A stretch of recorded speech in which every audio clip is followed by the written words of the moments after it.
The smirk on his face said everything as he slid the termination papers across the mahogany table. "We need fresh perspectives. Someone who understands modern architecture," he told me, barely looking up from his designer watch. What he didn't know was that in exactly 72 hours, when their biggest client's critical system update failed spectacularly, that same smirk would transform into panic. Sometimes being replaceable isn't as simple as signing a severance check, especially when you're the only one who built the entire software system that powers a $500 million company. Before we jump back in, tell us where you're tuning in from. And if this story touches you, make sure you're subscribed, because tomorrow, I've saved something extra special for you. I never intended to become indispensable. That wasn't my goal when I joined TechSolutions 9 years ago. Back then, it was a struggling startup operating out of what was essentially a converted storage unit with mismatched furniture and temperamental air conditioning that seemed to work only on mild days when we didn't actually need it. The company had one product, a clunky inventory management tool that barely functioned and was held together with what we developers affectionately call duct tape code. It wasn't impressive, but it had potential. My name is Emily Peterson. I didn't graduate from Stanford or MIT. I studied computer science at a state university while working night shifts at a 24-hour diner to pay my rent. My resume wasn't padded, with internships at prestigious tech giants. Instead, I had practical experience building systems for local businesses that couldn't afford expensive software, but desperately needed functional tools. I understood what it meant to create something necessary, not just impressive on a demo screen. When I interviewed at TechSolutions, the then CTO Claire Bennett saw something in me that transcended my modest credentials. "You solve problems," she told me after reviewing a simple inventory system I'd built for my previous employer. "You don't just write code." She hired me as a mid-level developer despite my relative inexperience because she valued perspective over pedigree. My first 6 months were unremarkable. I fixed bugs, improved performance, and gradually learned the business logic behind our product. But I also began to understand that our software wasn't addressing what our clients actually needed. They weren't just tracking inventory. They were managing entire operational workflows. The disconnect between what we offered and what they required was growing, and with it, our customer churn rate. One Wednesday evening, while everyone else had gone home, I stayed behind sketching out a completely different approach on the office whiteboard. I wasn't asked to do this. It wasn't my job.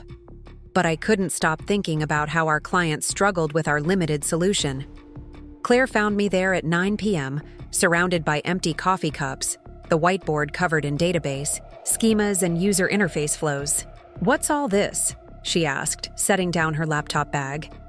It's what I think we should be building instead," I admitted, suddenly aware I might be overstepping my role. She didn't speak for several minutes, just studied my diagrams, occasionally asking clarifying questions. Then she said something that would change my career.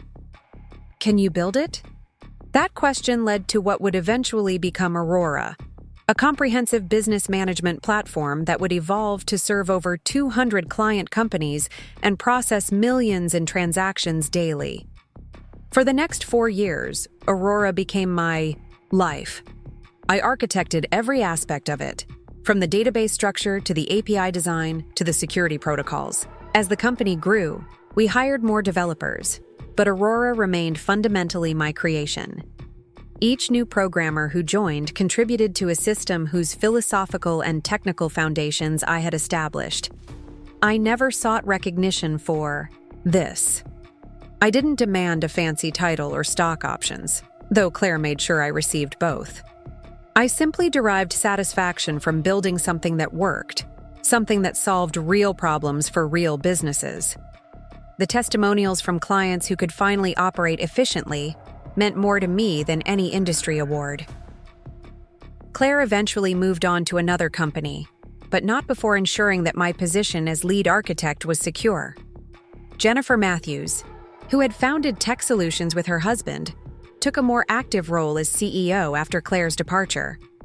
Jennifer was driven and ambitious, but respected the technical expertise of her team.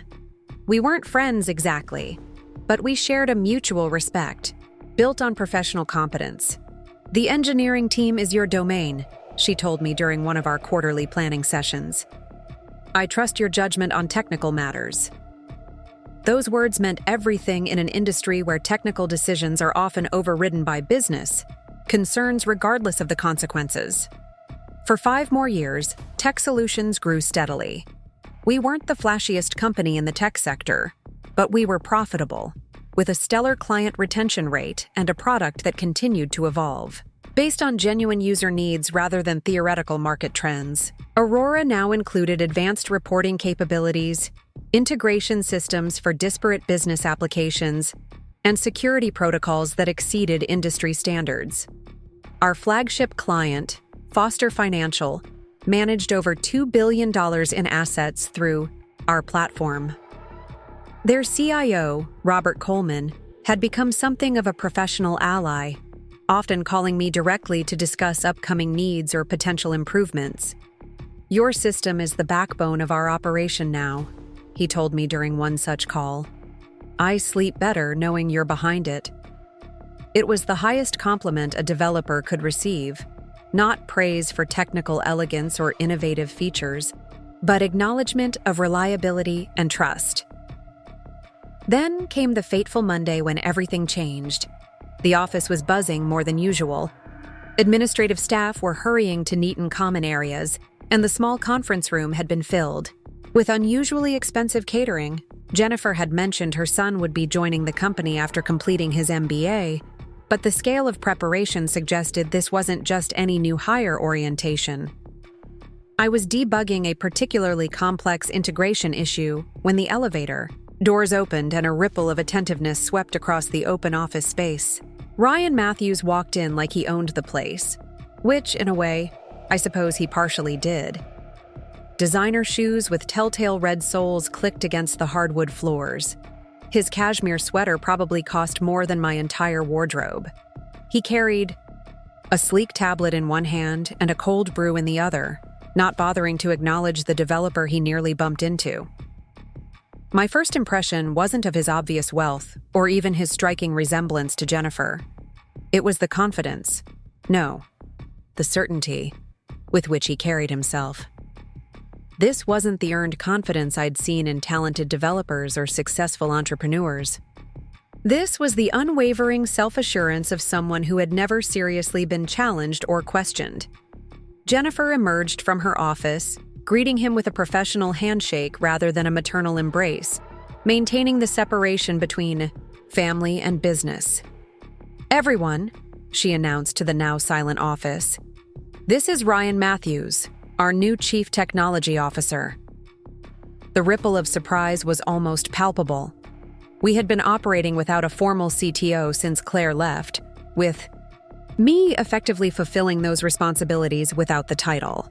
I had assumed I would eventually be promoted officially, but evidently, Jennifer had other plans. "Ryan comes to us with fresh perspectives from Stanford and his work with several tech incubators," Jennifer continued. "He'll be overseeing our technical strategy moving forward as we prepare for our next growth phase." Ryan didn't smile. He smirked, a subtle expression that nonetheless conveyed his complete certainty in his place at the top of our organizational hierarchy. "I'm excited to modernize our approach and bring TechSolutions into the current technological landscape," he announced to the room. His eyes never quite focused on any individual, instead scanning across us collectively as if we were a single, somewhat outdated resource to be managed. "I've got some transformative ideas that I'm eager to implement." He headed straight to the glass-walled conference room, where several executives were already gathered, without bothering to meet any of the development team he would supposedly be leading.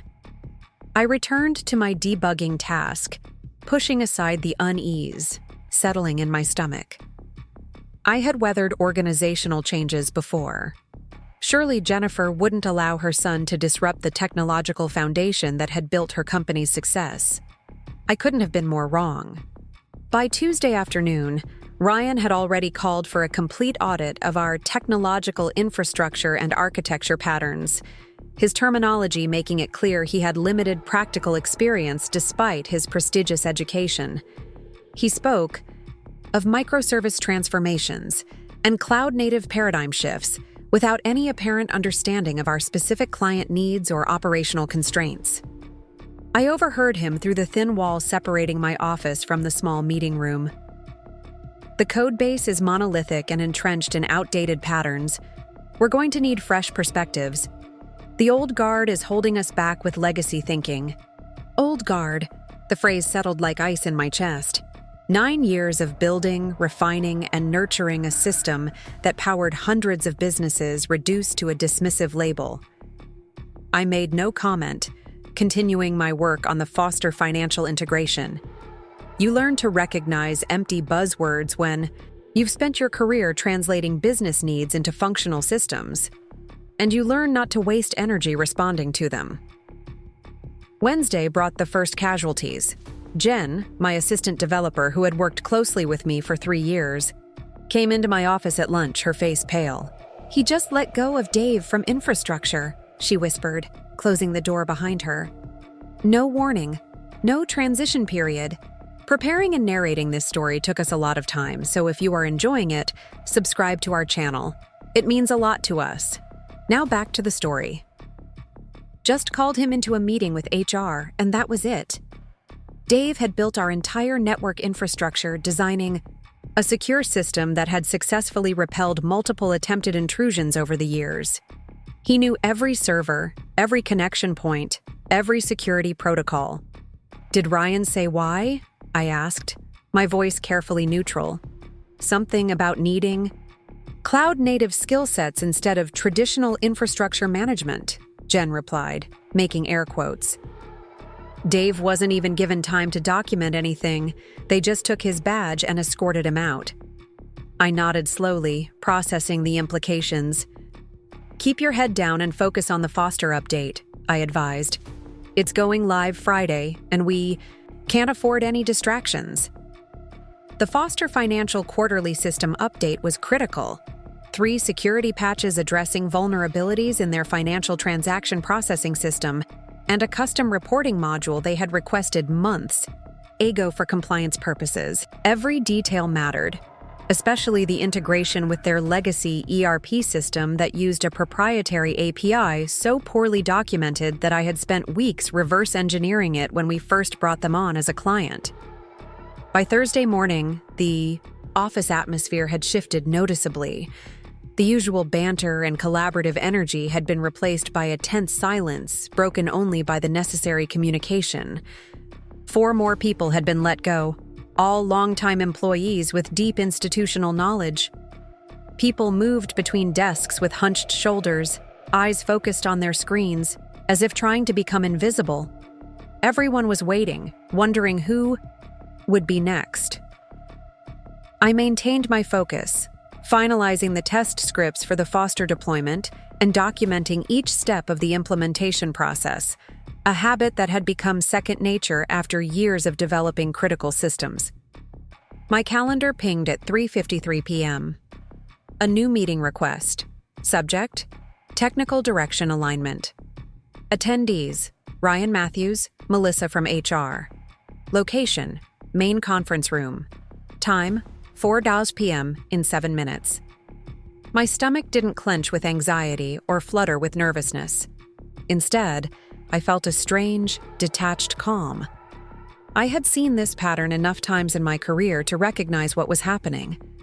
I saved my work, closed my development environment, and backed up my critical notes to my personal email, another habit, formed after years in the volatile tech industry. I walked into the conference room exactly at 4:00 p.m., my back straight, expression neutral. Ryan was leaning back in the ergonomic chair at the head of the table, scrolling through something on his phone with apparent disinterest. Melissa from HR sat beside him, her laptop open, eyes downcast.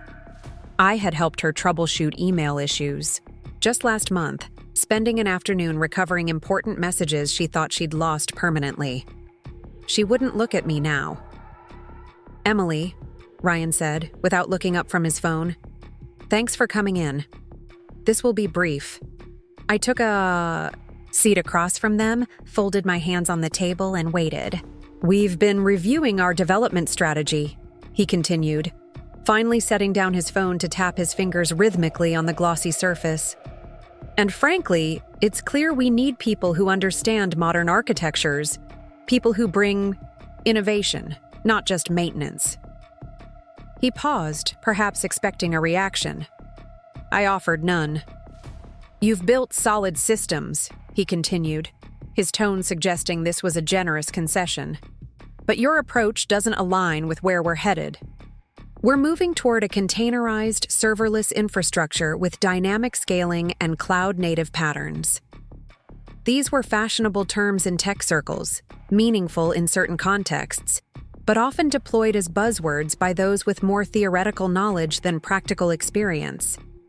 I had actually implemented containerization for portions of our system where it made sense, but Ryan had never bothered to review our existing architecture before declaring it obsolete. TechSolutions needs to attract top talent from elite programs, he continued, and that requires a forward-thinking, modern technology stack. We need a more adaptable team. People who can work with technologies developed in this decade. The slight smirk returned, the self-satisfaction of someone who believes they're delivering a necessary truth rather than revealing their own limitations. Melissa silently slid a document across the table, a severance package with my name already printed at the top. I didn't flinch, I didn't argue. I didn't point out that the system he was so eager to replace processed millions of dollars daily without fail, or that the old technologies he dismissed had been deliberately chosen for reliability and compatibility with client systems. Instead, I simply said, voice steady and calm, "Good luck on Friday." The smirk faltered. "What's Friday?" "The Foster financial deployment," I replied, as if reminding a child about homework.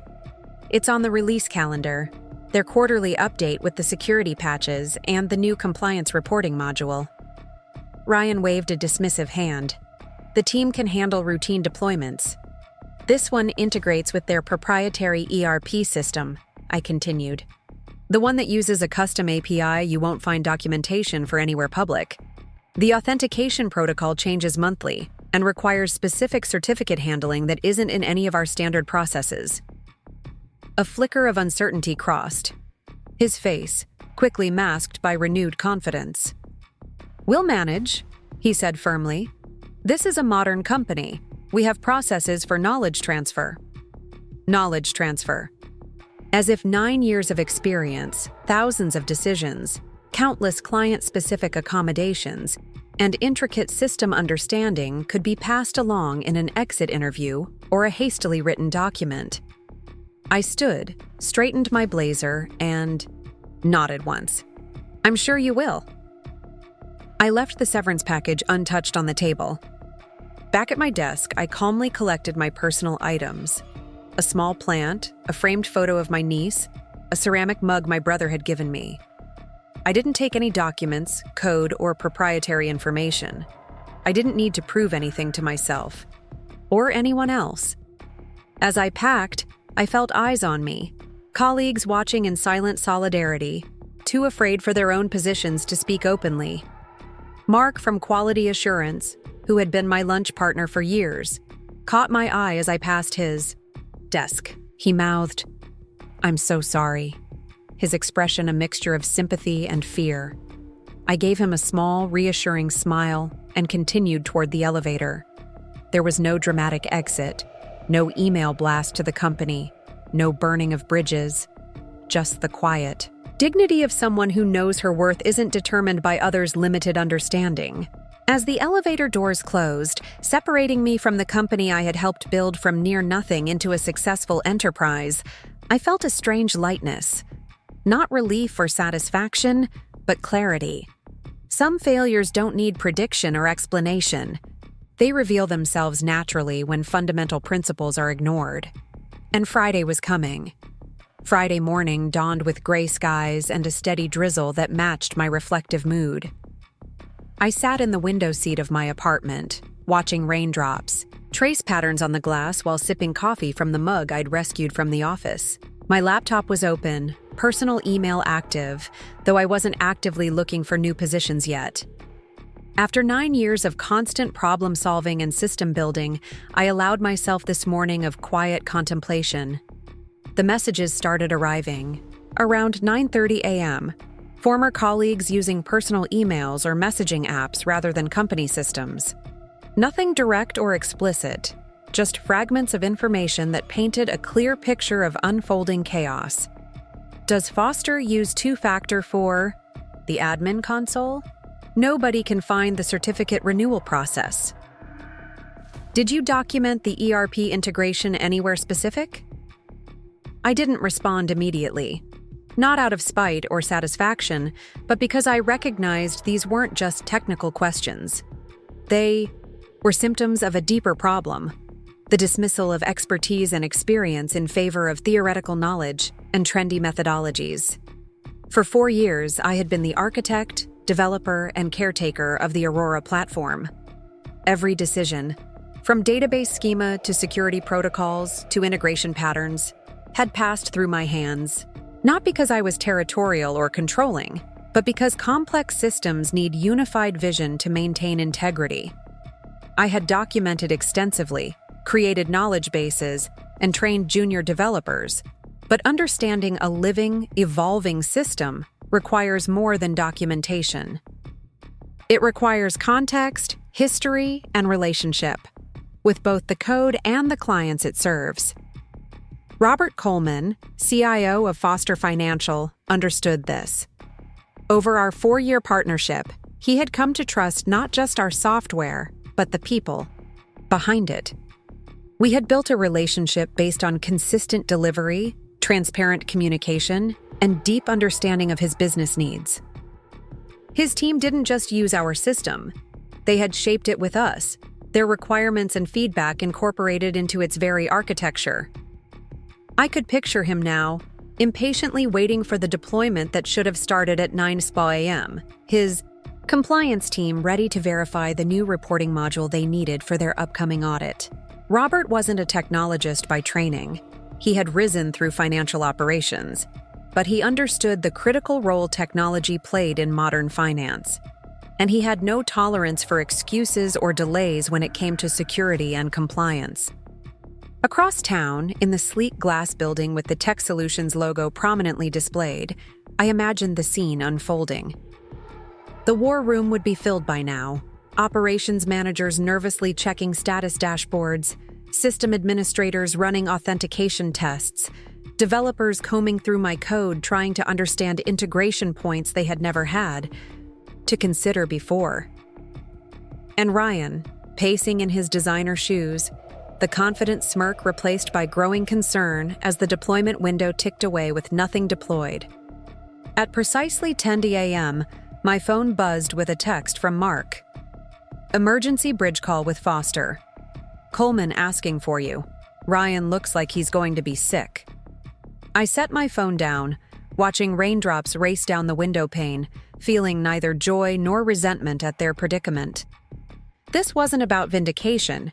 It was about consequences, the natural result of valuing credentials over competence, theory over practice, novelty over reliability. Foster Financial wasn't just any client. They managed over $2 billion in assets. Their system processed thousands of transactions daily. The security patches in this update addressed vulnerabilities that, while not critical, could potentially expose sensitive financial data if left unpatched. The compliance reporting module was required for their upcoming regulatory review. For them, this wasn't a routine update, but a business necessity. By 10:45 a.m., my phone was buzzing constantly. Texts from former colleagues describing the escalating situation, emails from developers asking specific technical questions, a missed call from a number I didn't recognize but suspected belonged to Ryan. Then at 11:03 a.m., a call from Robert Coleman himself.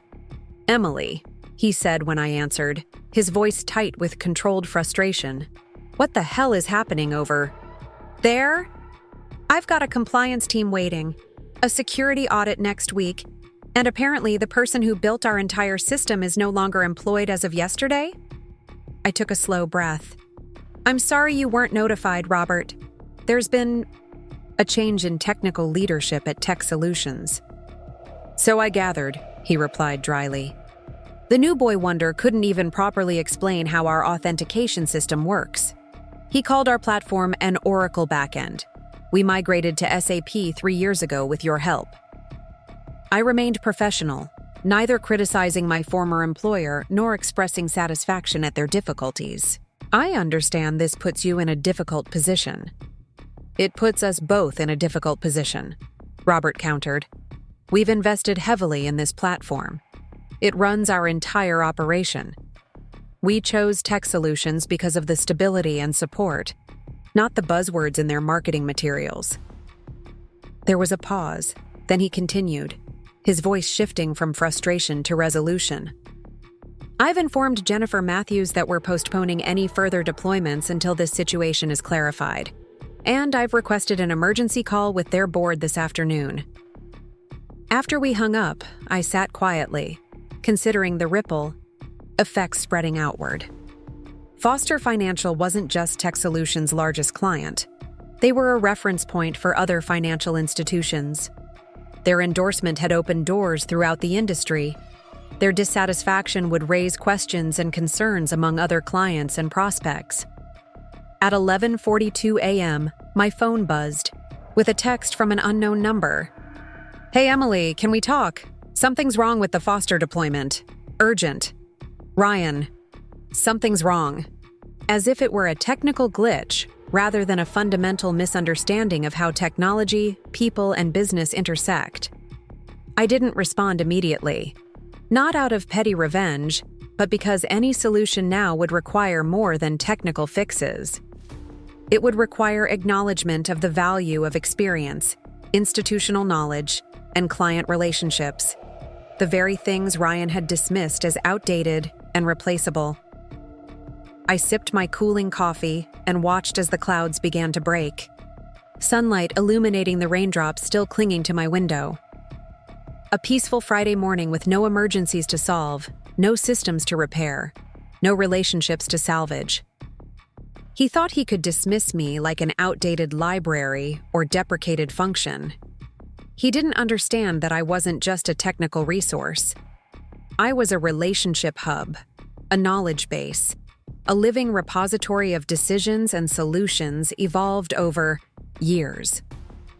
In software development, as in most complex fields, these intangible assets aren't replaceable with credentials or theoretical knowledge. They're earned through experience, preserved through documentation, and respected by those who understand their value. I set my phone down, letting the barrage of increasingly urgent messages accumulate unanswered. This wasn't about making them suffer or proving my importance.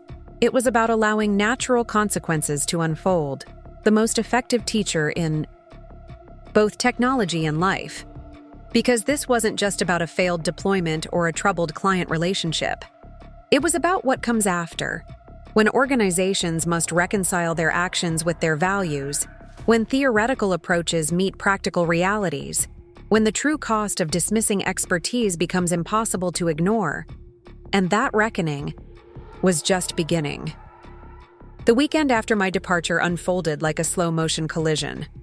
My phone became a constant stream of increasingly desperate messages, each one more revealing than the last. By Saturday afternoon, Ryan had called 4 times and sent 7 texts, each message shedding another layer of his previously impenetrable confidence. The first message maintained his professional veneer. Emily, we need to discuss some technical aspects of the Foster implementation. Please call at your earliest convenience. By Saturday evening, the tone had shifted. Several configuration issues have emerged with the Foster deployment. Your insight would be valuable. Name your consulting. Rate. Sunday morning brought the first hint of genuine concern. Foster's CIO is requesting an emergency call tomorrow. He specifically asked for you to be present. This is becoming a significant issue. I spent that weekend deliberately disconnected from the crisis. Not out of spite, but from the clarity that sometimes distance is necessary for others to recognize the gap between perception and reality. I took my niece to the botanical gardens, helped my brother install shelves in his new apartment, and started sketching ideas for a personal project I'd backburnered for years. Simple, tangible activities that existed entirely outside the digital realm where I'd spent most of my professional life. Sunday evening, as I was preparing for the week ahead without a job to return to, my personal email pinged with a message that confirmed what I had suspected was unfolding. An invitation to an emergency video conference with the TechSolutions Board of Directors, scheduled for 8 a.m. Monday. The message came from Patricia Winters, the board chair, whom I'd met only twice during my 9 years with the company. Her message was brief but telling. Ms. Peterson, your presence is requested at an emergency board meeting regarding the Foster financial situation and related matters. This is a paid consultation. Please advise if you're available. I responded with equal brevity, confirming my availability without committing to any specific outcome. Then I prepared, not with technical documentation or system diagrams, but by organizing my thoughts about what had actually gone wrong and what would be required to fix it. The issue wasn't just technical, it was organizational, cultural, and structural. Monday morning arrived crisp and clear, a stark contrast to Fridays. Rain. I set up my laptop on my small balcony, coffee beside me, dressed professionally, but comfortably. At precisely 8 a.m., I joined the video call. The digital waiting room gave way to a conference table filled with somber faces.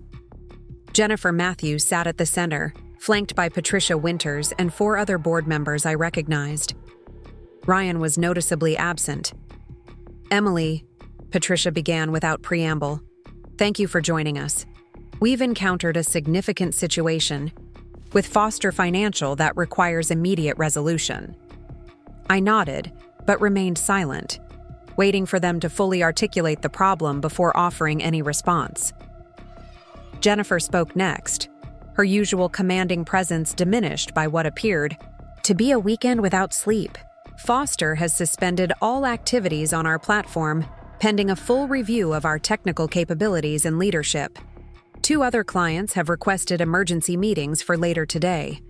Robert Coleman has informed me directly that unless we can demonstrate stability and continuity in our technical operations, they will begin transitioning to another provider immediately.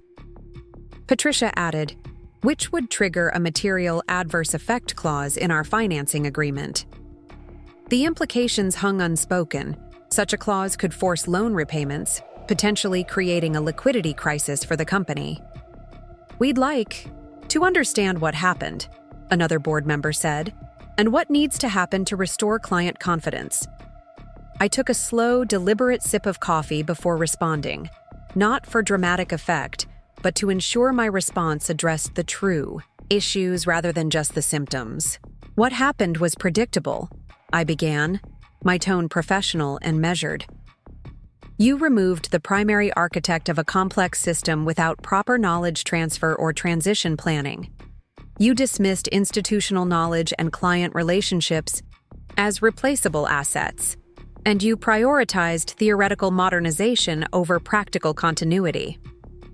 The bluntness of my assessment created a moment of uncomfortable silence. That said, I continued, the technical issues are solvable. Foster's integration requires specific handling of their custom API, which changes authentication methods monthly. The deployment failed because those handling protocols aren't documented in standard procedures. They're managed through established relationships and specific technical accommodations built over 4 years of partnership. Jennifer leaned forward. Can you fix it? The immediate deployment? Yes. The underlying issue? That depends on what you're willing to change. Patricia's eyes narrowed slightly. Meaning? Technical debt isn't just in code. It's in processes, in knowledge concentration, in relationship management. Solving Foster's immediate problem won't prevent this from happening again with other clients unless you address the structural issues. The board members exchanged glances before Patricia spoke again. We're prepared to offer you a consulting contract to resolve the immediate crisis and develop a transition plan, with very generous compensation. I had anticipated this approach, using money to solve a problem that money hadn't created. I'm not interested in a temporary consulting role, I replied evenly. If you want my help, I need 3 things: complete authority over the Foster resolution, a documented commitment to implementing a company-wide knowledge transition framework, and a structural review of your technical leadership. The last requirement hung in the air, its implications clear. I wasn't asking for Ryan's removal. That would be unprofessional and unnecessary. I was asking for accountability and realistic assessment of capabilities. Patricia's expression remained carefully neutral. The first 2 items are reasonable. The third requires further discussion. In the meantime, Foster needs immediate attention. Can you begin today? I nodded. I'll need remote access restored to all systems, direct communication, channels with the development team, and no interference in my approach to resolving the technical issues. Done, Jennifer said immediately. HR will contact you within the hour with the paperwork. After the call ended, I remained on my balcony, watching the morning traffic below and reflecting on the conversation. I felt no triumph or vindication, only a clear-eyed recognition of the work ahead and the opportunity it presented to create something more sustainable than what had existed before. The call from HR came as promised, followed by IT security restoring my access credentials with elevated permissions. By 10:00 a.m., I was reviewing system logs and deployment records, identifying exactly where the Foster implementation had failed. The technical issues were surprisingly straightforward. The deployment had failed because Ryan's team had attempted to use standard authentication protocols for Foster's custom API, triggering security blocks in their system. The subsequent troubleshooting had been hampered by incomplete understanding of Foster's specific ERP integration requirements. What should have been a 3-hour deployment window had turned into a 3-day crisis that threatened the entire company. I drafted a detailed resolution plan, documenting each step with clarity that would allow any competent developer to follow along. Then I scheduled a call with Robert Coleman for 11:30 a.m., not through TechSolutions official channels, but through my personal contact with him. A relationship built through years of reliable delivery and transparent communication. "Emily?" he answered, his tone warming noticeably upon hearing my voice. Finally, someone who can speak sense. "What happened over there?" "A transition failure," I replied, choosing my words carefully.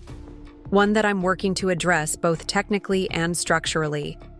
I'd like to propose a revised deployment for tomorrow morning with me personally overseeing the implementation." "You're back with TechSolutions?" he asked, surprise evident in his voice. "As an independent consultant for now," I clarified, "with full authority over your deployment and the transition planning." There was a pause as he considered this information. "The board stepped in?" "They recognized the need for continuity," I said diplomatically, avoiding unnecessary details.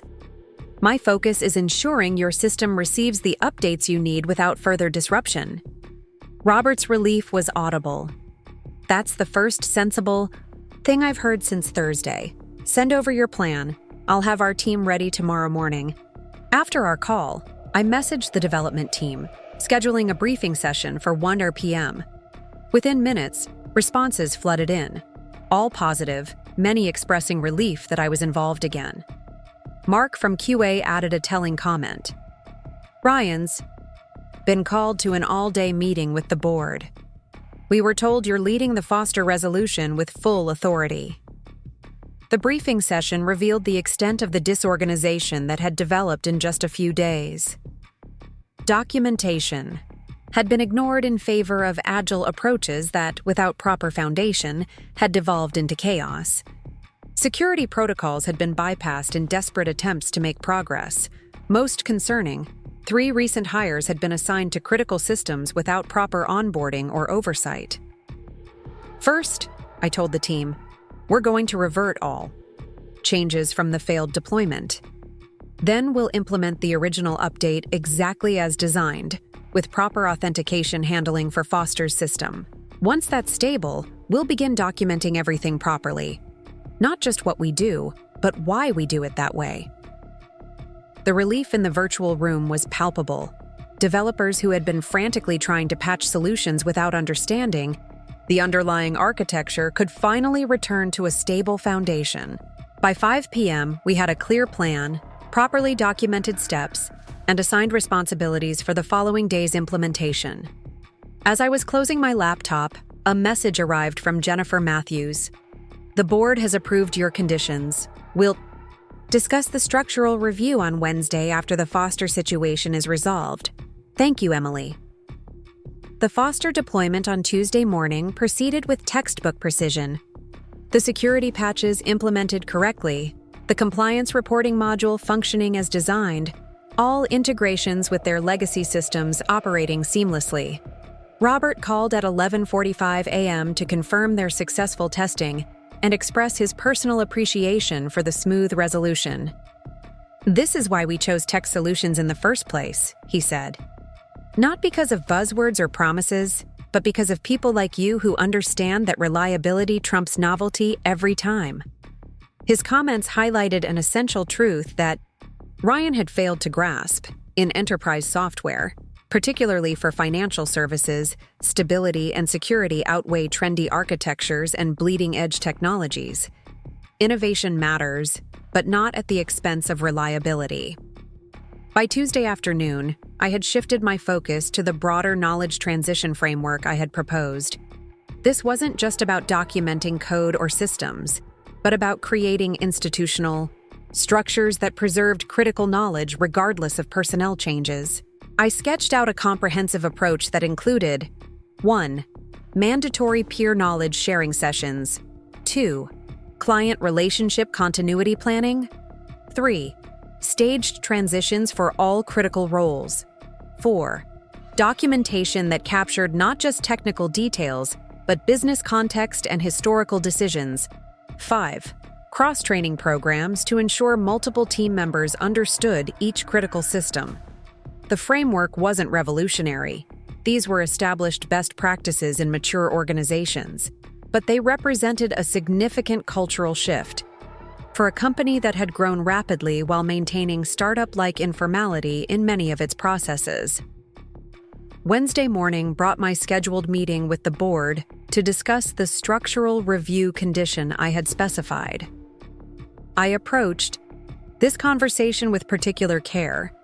It needed to address the Ryan situation without becoming personal or punitive. The video conference began with Patricia expressing formal thanks for the Foster resolution, which had already resulted in 2 other clients withdrawing their concerns. Jennifer provided a brief update on the positive client feedback and stabilizing situation. Now, Patricia said, let's discuss your third condition, the structural review of technical leadership. I shared my screen, displaying a proposed organizational chart that represented a significant departure from the current structure. This isn't about individuals, I began, but about appropriate alignment of skills and responsibilities. The chart showed a divided technical leadership structure, a chief technology officer responsible for innovation and future-focused initiatives, and a chief architect role responsible for system integrity, client continuity, and knowledge management. Both positions would report directly to the CEO, creating healthy tension and balance between innovation and stability. The primary issue we experienced wasn't technical incompetence, but misalignment of priorities and experience, I explained. This structure recognizes that innovation and stability are equally important, but require different skills and focus. The implication was clear without being explicitly stated. Ryan could remain as CTO, focusing on forward-looking initiatives, while a seasoned architect, whether me or someone else, would ensure system integrity and continuity. Patricia studied the proposal thoughtfully. This has merit beyond addressing our immediate issues. It creates structural resilience. Jennifer's response was more measured, understandably given her son's position. It would require significant adjustment to current reporting lines and authorities. It would, I acknowledged, but it would also prevent future situations like the one we just experienced with Foster. No single person, including me, should have unilateral authority over both innovation and stability. They're complementary, but distinct priorities. The discussion continued for nearly an hour, exploring various aspects of the proposed structure and its implications. Throughout, I maintained a strictly professional focus on organizational needs, rather than personal shortcomings, allowing the board to reach their own conclusions about Ryan's role without explicitly criticizing him. Finally, Patricia summarized, "We'll take this proposal under advisement and provide a formal response by Friday. In the meantime, we'd like you to continue implementing the knowledge transition framework with your current consultant authority." After the call ended, I felt cautiously optimistic. The board had engaged seriously with the structural issues rather than seeking a quick fix or scapegoat. Whether they would implement my specific recommendations remained uncertain, but they were asking the right questions about sustainable leadership and knowledge management. Thursday brought an unexpected development. An email arrived from Ryan Matthews requesting a one-on-one meeting to discuss technical transition and knowledge sharing. His tone was notably different from our previous interactions, professional, direct, without the dismissive confidence that had characterized his approach before. I agreed to the meeting, curious about this apparent shift. We connected via video call at 2:00 p.m. Ryan appeared on screen looking markedly different from the polished executive who had dismissed me a week earlier. His designer clothes had been replaced by a simple button-down, his expression more thoughtful than smug. "Thank you for meeting with me," he began, surprising me with what sounded like genuine appreciation. "I wanted to discuss how we can work effectively during this transition period." I nodded, waiting for him to continue. "I've reviewed the documentation you've created for the knowledge transition framework," he said. "It's comprehensive, more structured than what I had envisioned for our processes." This qualified acknowledgement represented significant movement from his previous dismissal of established methodologies as outdated. I recognized it as an opening. "Structure becomes increasingly important as systems grow more complex," I replied, "especially when those systems support critical business operations for multiple clients with different needs." Ryan nodded slowly. "I'm beginning to see that." He paused, seeming to carefully consider his next words. "The board is reviewing a new organizational structure that would change my role significantly." I maintained a neutral expression. Organizational. Evolution is natural as companies mature. "They're creating a chief architect position," he continued, watching my reaction. "Someone with equal authority to the CTO but focused on system integrity and client continuity rather than innovation." "That sounds like a balanced approach," I observed. "Innovation and stability are both essential, but they often require different mindsets and priorities." Ryan's expression tightened slightly, but he nodded. "They've asked me if I would have any concerns about working alongside you in that capacity." The directness of this statement surprised me. The board had apparently moved faster than expected and had already identified me as their preferred candidate for the chief architect role. "And what did you tell them?" I asked, genuinely curious about his response. "I said it would be challenging, but beneficial," he replied with unexpected candor. The Foster situation made clear that I was missing critical context and understanding. This admission, however carefully phrased, represented significant growth. whether motivated by genuine recognition or simply political survival, didn't matter as much as his willingness to acknowledge the gap. Working alongside someone with complementary skills is always valuable, I said, offering a constructive framing rather than dwelling on past conflicts. If that's the direction the board chooses, I would approach it professionally and collaboratively. Relief flickered across his face. That's what I hoped you'd say.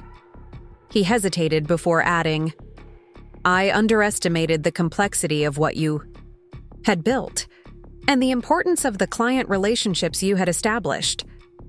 I nodded, accepting this oblique apology without requiring him to further humble himself. Complex systems are often deceptive. They can appear simpler than they are when they're functioning properly.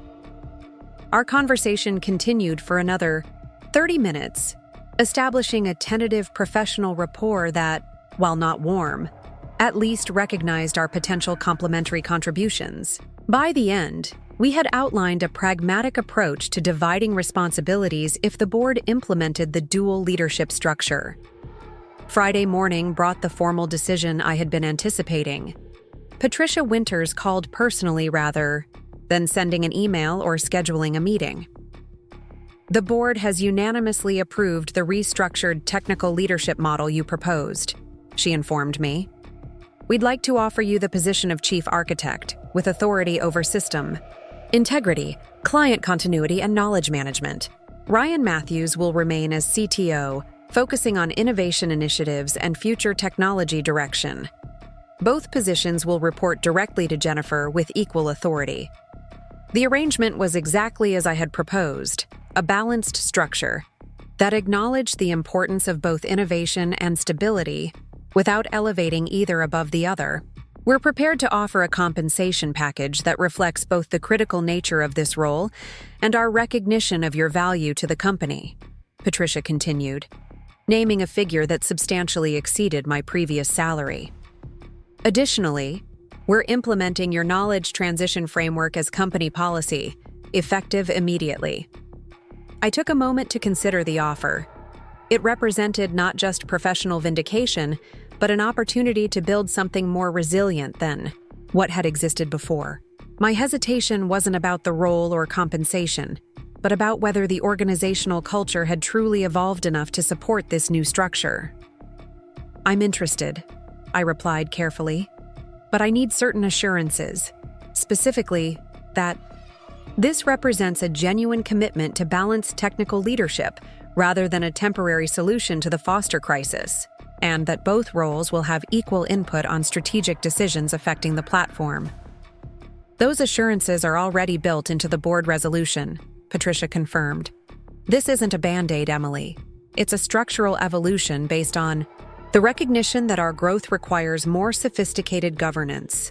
Your insight simply accelerated a necessary transformation. Her framing was politically astute, positioning the changes as natural evolution rather than crisis response or correction of a mistake. It created space for everyone, including Ryan and Jennifer, to embrace the new structure without feeling diminished by it. I accepted the offer, with a start date the following Monday. The weekend would give me time to process the rapid transformation from dismissed employee to executive leadership, and to prepare for the complex relationship dynamics that would inevitably accompany this new role. As I ended the call with Patricia, I reflected on the unexpected journey of the past 10 days. What had begun as a dismissal based on misunderstanding, a value had evolved into an opportunity to create something more resilient and balanced than what had existed before. There was no triumph or vindication in this outcome, only the sober recognition that complex systems, whether technical or organizational, require thoughtful stewardship rather than disruptive transformation. Monday morning arrived with a sense of purposeful anticipation rather than anxiety. I arrived at the TechSolutions office at 8 a.m., before most of the staff, taking time to settle into the new office that had been prepared for me. It was larger than my previous space, with a corner view of the city and furnishings that subtly communicated executive status. More importantly, It was directly across from Ryan's office, with equal prominence and visibility, a physical manifestation of the balanced authority structure we would be navigating. At 9:00 a.m., Jennifer called an all-hands meeting to announce the new organizational structure. Her presentation was masterfully crafted to position the changes as evolutionary rather than corrective, emphasizing how the dual leadership model would strengthen our ability to both innovate and deliver reliable solutions.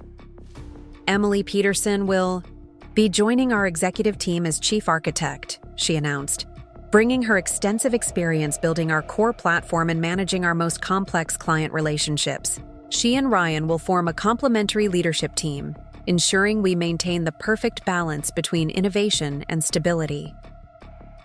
The relief among the development team was palpable, though carefully masked in professional expressions. Several caught my eye with subtle nods of appreciation or small smiles. The broader staff, less familiar with the details of the Foster crisis, simply processed this as another executive announcement, notable but not revolutionary. After the meeting, Ryan approached me in the hallway, extending his hand in a gesture visible to the passing staff. "Looking forward to working together," he said, his voice carrying just enough for nearby colleagues to hear. The public performance of collaboration was beginning. I accepted his handshake with a genuine, if measured, smile. Likewise, I think we can build something exceptional with the right balance. The symbolism wasn't lost on either of us. This visible collaboration signaled to the organization that the leadership was unified despite the structural changes. Whether that unity would extend beyond public performance into genuine cooperation remained to be seen. But the gesture itself was an important first step. As we walked together toward the executive wing, Ryan asked quietly, "First priority?" "Knowledge. Distribution," I replied without hesitation. "We need to ensure no single person, including me, represents a single point of failure for any critical system or client relationship." He nodded, recognizing the wisdom in this approach. "And on the innovation side, I'm thinking we should evaluate containerization for specific services rather than a wholesale architecture change." This represented significant evolution in his thinking, a more nuanced, pragmatic approach to modernization than his original scorched earth vision. "That makes sense," I agreed. "Targeted evolution rather than disruptive transformation." We had reached the point where our paths diverged toward our respective offices. Ryan paused, his expression becoming more personal than professional for a moment. "I underestimated what you had built," he said quietly. "It won't happen again." It wasn't an apology exactly, but it was an acknowledgement, one that suggested potential for genuine collaboration rather than merely peaceful coexistence. I nodded, accepting the statement for what it was. We all have different perspectives to contribute. That's the advantage of the new structure. As I settled into my new office and began mapping out the knowledge transition initiative, I reflected on the strange path that had led to this moment. What Ryan had intended as dismissal had ultimately created the opportunity for a more resilient organization, one where both innovation and stability were valued, where knowledge was distributed rather than concentrated, where complementary skills were recognized rather than competing. There was no triumph in how things had unfolded, no vindictive satisfaction in Ryan's humbling or my elevation. There was only the quiet recognition that complex systems, whether technological or organizational, require balance, respect for history, and thoughtful evolution rather than revolutionary disruption. I opened my laptop and began drafting the knowledge transition framework that would become my first significant contribution as chief architect. Not to protect my own position or to prevent future Ryans from making similar mistakes, but to build something that would endure beyond any individual, including me. Because that's what architects do. We don't just create systems. We create foundations that others can build upon long after we've moved on to new challenges. And in that enduring impact, not in titles or vindication, lies the true satisfaction. of the work. The first month of my tenure as chief architect unfolded with surprising smoothness. The development team embraced the knowledge transition framework with enthusiasm, recognizing it as protection against future disruption rather than bureaucratic overhead. Each morning began with structured knowledge-sharing sessions where system owners documented crucial aspects of their domains while cross-training colleagues on essential functions. Ryan maintained a carefully professional demeanor in our interactions. During executive meetings, he would acknowledge my perspective with thoughtful nods, occasionally building upon my points rather than contradicting them. In private conversations, he remained somewhat reserved but engaged meaningfully on technical matters. Whether this represented genuine growth or merely political adaptation remained unclear, but the practical outcome, functional collaboration, served the company's needs regardless of his inner motivations. Jennifer Matthews observed our developing, working relationship with visible relief. The Foster crisis had threatened not just client relationships, but the company's financial stability and her personal legacy. The new balanced leadership structure had averted disaster, and she was determined to ensure its success. The board is pleased with the initial implementation of your knowledge transition framework, she mentioned during our third weekly check-in, especially the client relationship continuity planning. Several board members have requested detailed presentations on your approach for their other portfolio companies. I nodded, accepting the implied compliment without dwelling on it. It's standard practice in mature organizations, though often overlooked during rapid growth phases. We're essentially building institutional memory rather than relying on individual recall. Which brings me to an important discussion point, Jennifer continued, her tone shifting slightly. Robert Coleman has requested that Foster Financial be included in our upcoming product roadmap session. Specifically, he wants you to present our architectural vision for the next 18 months. This was unusual. Client involvement in roadmap planning typically came after internal alignment, not during initial strategy development. The request signaled Foster's continued concerns about stability and direction. That's earlier in the process than we'd normally involve clients, I observed neutrally. Jennifer's expression remained carefully composed. It is. But given recent events, Robert feels it would reassure them about our long-term technical vision. I'd like you to accommodate the request. The subtext was clear. Foster remained a flight risk despite the successful resolution of their immediate issues. Their confidence in TechSolutions had been shaken at a fundamental level and required active rebuilding. I'll include them, I agreed. But I'll need Ryan fully aligned before that meeting. Foster will be looking for any signs of internal discord or uncertainty. Already discussed with him, Jennifer confirmed. He's on board and working on innovation initiatives that complement your stability focus. This was promising. Ryan's willingness to coordinate approaches suggested either genuine professional growth or at least pragmatic acceptance of our interdependent roles. Either way, it created space for productive collaboration. The roadmap planning session was scheduled for the following week, giving me limited time to develop a comprehensive architectural vision that balanced stability and forward progress. I spent evenings sketching system diagrams and transition paths, carefully considering how to maintain the reliability our clients valued while incorporating the modernization elements Ryan advocated. The architectural vision that emerged wasn't revolutionary but evolutionary, identifying specific components suitable for containerization, establishing clear service boundaries within the existing monolith, and creating a measured transition path that prioritized client stability. It acknowledged the value in parts of Ryan's modernization vision while tempering its implementation timeline and scope. On Monday morning, I scheduled a private review session with Ryan before taking the vision to the broader leadership team. His reaction would be the first test of our developing professional relationship and his ability to balance innovation advocacy with practical constraints. We met in the small conference room adjacent to our offices, neutral territory rather than either of our personal spaces. I presented the architectural vision with clinical precision, focusing on technical rationales rather than political considerations. This approach, I explained, displaying a system diagram with color-coded transition paths, preserves the stability of core transaction processing while gradually modernizing peripheral services. The client-facing components remain consistent throughout, minimizing disruption to their operations and training requirements. Ryan studied the diagram with genuine attention, asking clarifying questions about specific transition points and integration boundaries. His expression remained thoughtful, with none of the dismissive confidence that had characterized our earlier interactions.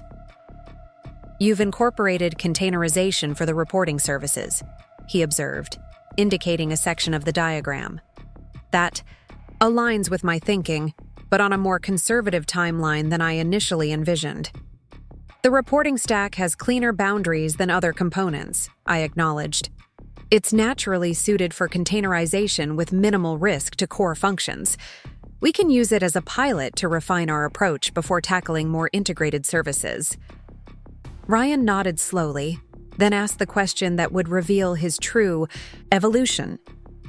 "What's the primary constraint on accelerating this timeline?" A month ago, he would have assumed technical limitations or outdated thinking. His willingness to inquire rather than presume signaled potential growth. "Client operational continuity," I answered honestly. "Foster, in particular, has built workflows and training around the current interface patterns. Rapid changes would require them to retrain staff and revise procedures, creating business disruption they're not prepared to absorb while still recovering from their security concerns." Ryan was silent for a moment, weighing this perspective against his natural inclination toward rapid technological advancement. Finally, he nodded. "That makes sense. User experience continuity as a constraint, not just technical stability." This acknowledgement, that human and business factors were valid constraints on technical decisions, represented significant evolution in his thinking. Whether driven by genuine understanding or merely pragmatic adaptation following the Foster crisis, it created space for true collaboration. "I'd suggest one modification," he offered, indicating another section of the diagram.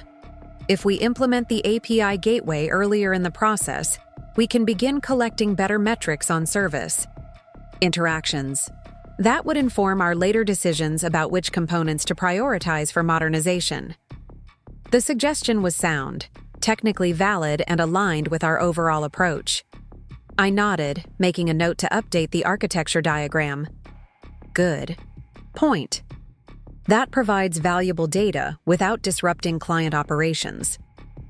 By the end of our review session, we had reached genuine consensus on the architectural vision. Not through compromise that left neither of us satisfied, but through thoughtful integration of our complementary perspectives. The resulting approach was stronger than either of us would have developed independently. "I think we're ready to present this to Jennifer and then to Foster," I concluded, collecting my notes. Ryan nodded, then added with unexpected candor, "This is a better approach than what I had initially envisioned, more balanced." Coming from someone who had dismissed me as replaceable just weeks earlier, this represented remarkable growth, or at least the beginning of it. I acknowledged his comment with a simple nod, neither dwelling on the implicit admission nor dismissing its significance. The presentation to Jennifer later that day received immediate approval. She recognized the balanced approach as exactly what the company needed, a path toward modernization that preserved the stability our clients valued.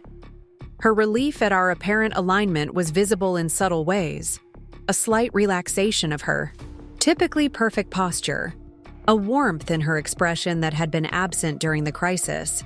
"This is excellent work," she commented, reviewing the detailed transition timeline. "It addresses both our technical debt and our innovation needs without disrupting client operations.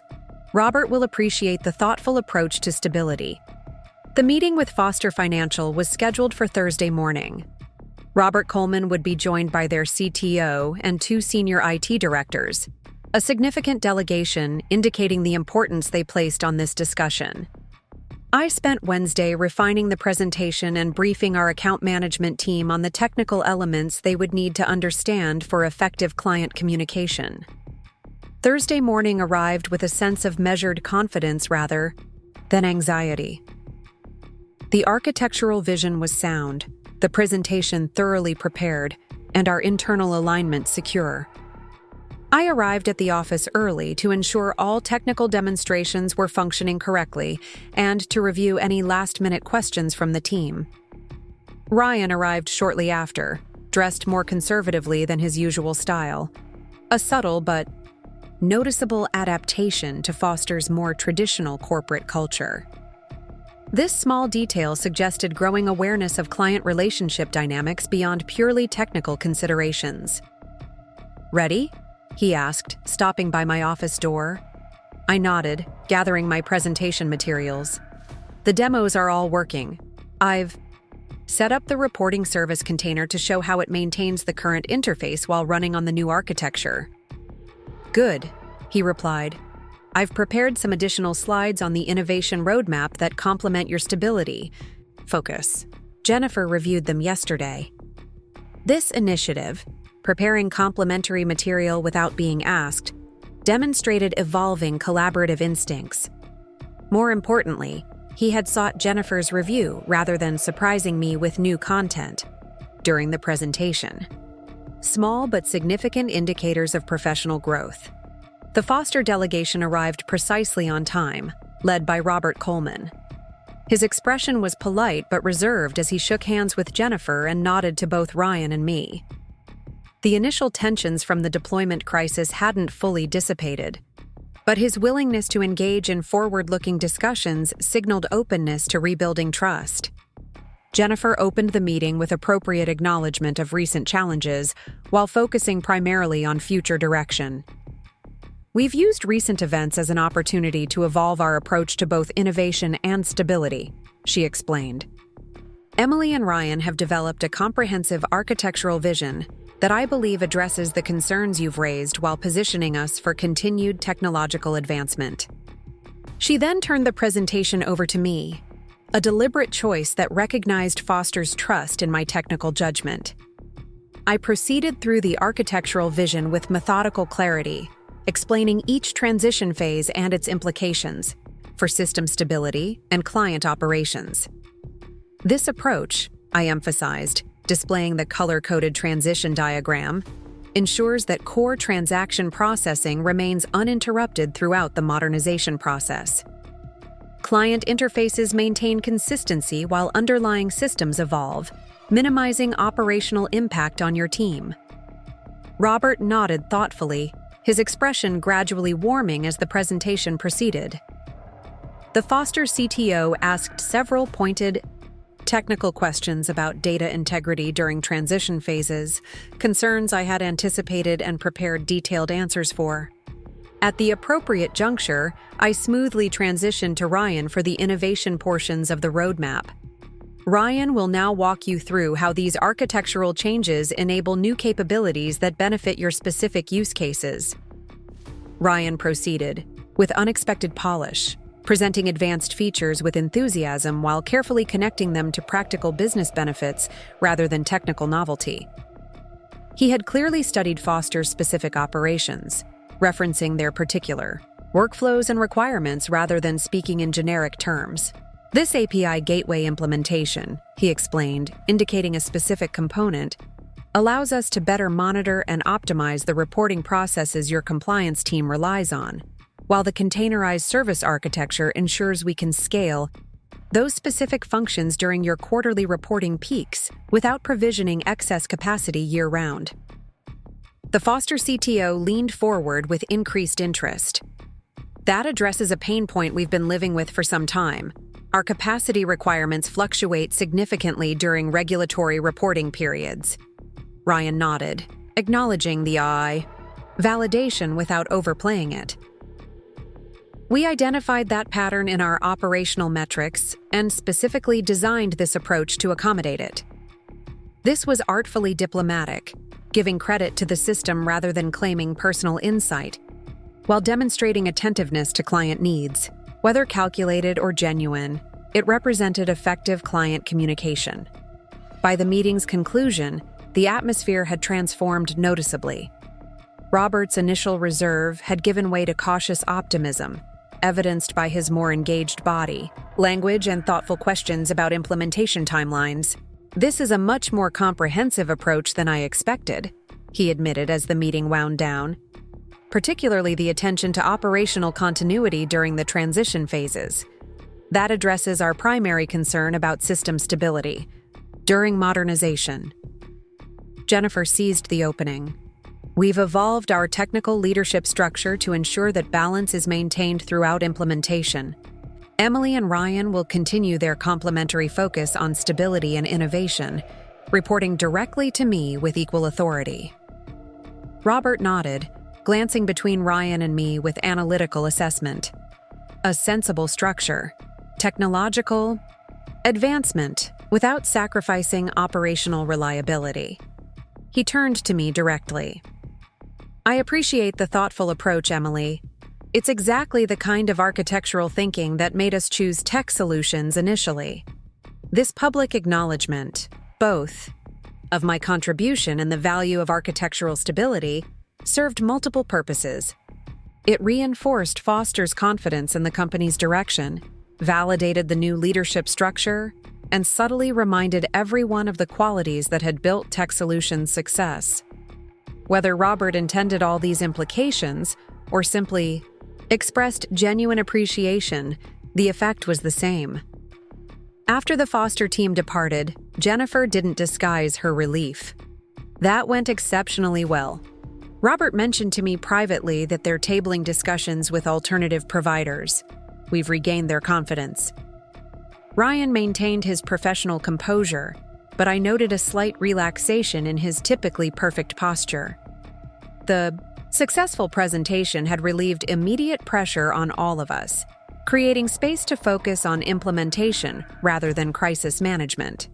The coordinated presentation approach worked effectively, I observed, acknowledging our successful collaboration without overstating its significance. We should maintain that model for future client engagements. Ryan nodded agreement. The complementary perspectives resonated more strongly than either would have independently.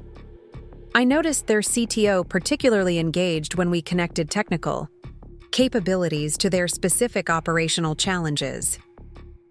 This observation, focusing on client response rather than our personal dynamics, demonstrated growing professional maturity.